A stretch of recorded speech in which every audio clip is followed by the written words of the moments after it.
Hello 90s kids. शाळेचा पहिला दिवस आठवतोय का? आपल्या पाटीवरची पेन्सिल असायची, स्केच पेन मस्त मस्त. अंकल्पी होती एक अंकल्पी. कंपास एक असायचा कर्कटक दोन असणारा. त्यात सगळं काही असायचं. दोन कंपास, एक कर्कटक, पेन्सिल, पट्टी, स्टिकर असायचे वहीवरती लावण्यासाठी. स्पायडरमॅन, बॅटमॅन असे होते तेव्हा आपल्या नवीन पिक्चर आलेले त्याचे.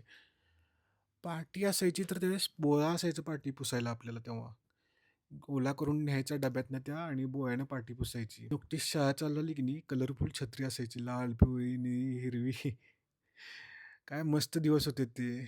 शाळेचा पहिला दिवस आठवलं की रेनकोट एक आठवतो. शाळा चालू झाली की रेनकोट लागायचं आपल्याला. त्यानंतर एक नवीन कंपास आला की त्यात छोटेसे मणीची गेम असायची. अजून एक रंगाची डबी असायची निळ्या कलरची. त्यात एक पॅलेट यायची फुलपाखराचं बघा.